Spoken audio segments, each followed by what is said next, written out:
Olá, alunos! Tudo bem com vocês? Hoje eu farei a leitura de um conto de assombração. Tem medo? Já ouviu um conto de assombração? Sentiu muito medo? Eu tenho um pouco de medo, confesso. Mas lembrando que um conto, ele é sempre muitas vezes fictício. E um conto de assombração, então, às vezes já até aconteceu alguma coisa muito assustadora, não é? Mas esse aqui é bem interessante. Vamos ouvir? Chama-se Maria Angula. Maria Angula era uma menina alegre e viva, filha de um fazendeiro de Caiambe.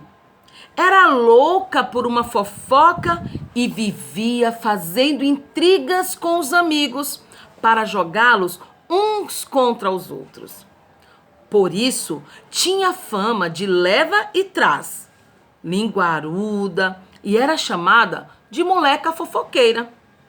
Assim viveu Maria Angula até os 16 anos, decidida a armar confusão entre os vizinhos, sem ter tempo para aprender a cuidar e a preparar pratos saborosos.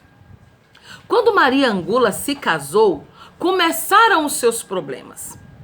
No primeiro dia, o marido pediu-lhe que fizesse uma sopa de pão com miúdos, mas ela não tinha a menor ideia de como prepará-la.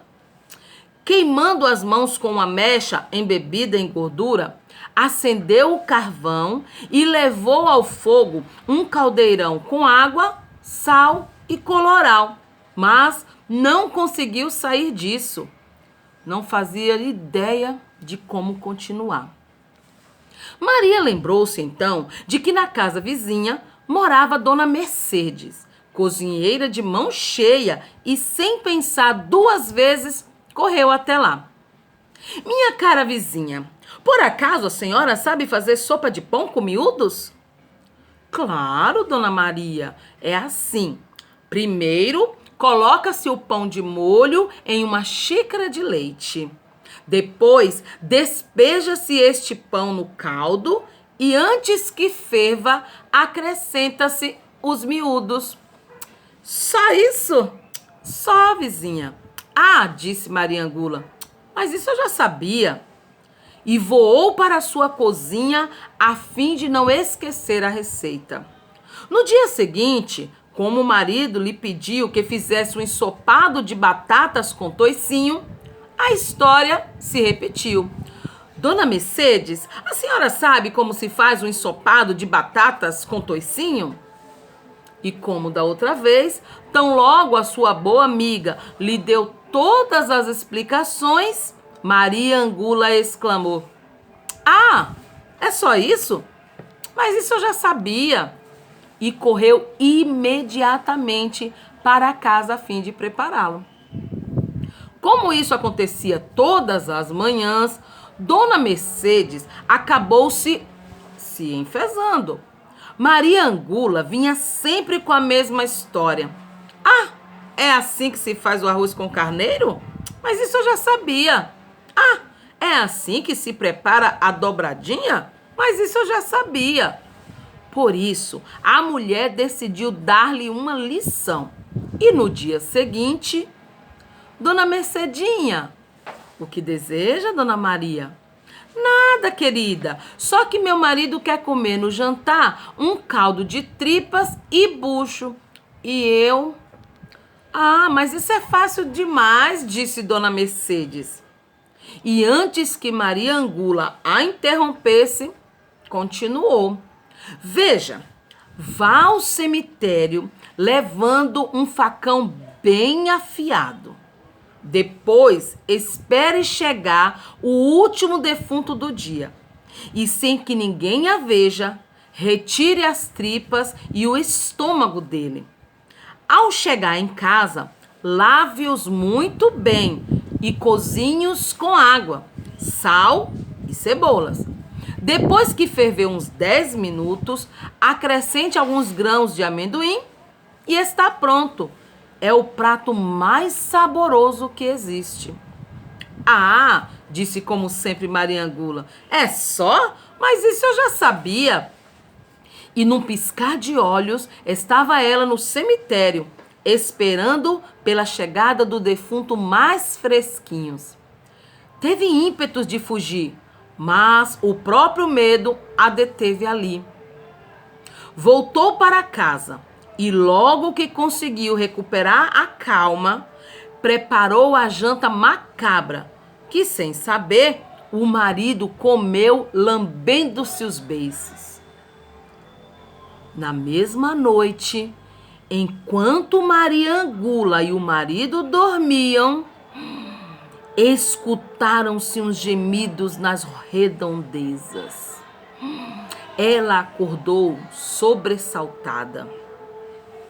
O vento zumbia misteriosamente nas janelas, sacudindo-as, e de fora vinham uns ruídos muito estranhos de meter medo a qualquer um. De súbito, Mariangula começou a ouvir um rangido nas escadas. Eram os passos de alguém que subia em direção ao seu quarto, com um andar dificultoso e retumbante, e que se deteve diante da porta. Fez-se um minuto eterno de silêncio. E logo depois, Mariangula viu o resplendor fosforescente de um fantasma. Um grito surdo e prolongado paralisou-a. Mariangula, devolva as minhas tripas e o meu estômago que você roubou da minha sepultura. Mariangula sentou-se na cama horrorizada e com os olhos esbugalhados de tanto medo, viu a porta se abrir, empurrada lentamente por essa figura luminosa e desencarnada. A mulher perdeu a fala. Ali, diante dela, estava o defunto, que avançava mostrando-lhe o seu semblante rígido e o seu ventre esvaziado. Mariangula, devolva as minhas tripas e o meu estômago que você roubou da minha sepultura. Aterrorizada, escondeu-se debaixo dos cobertores para não vê-lo.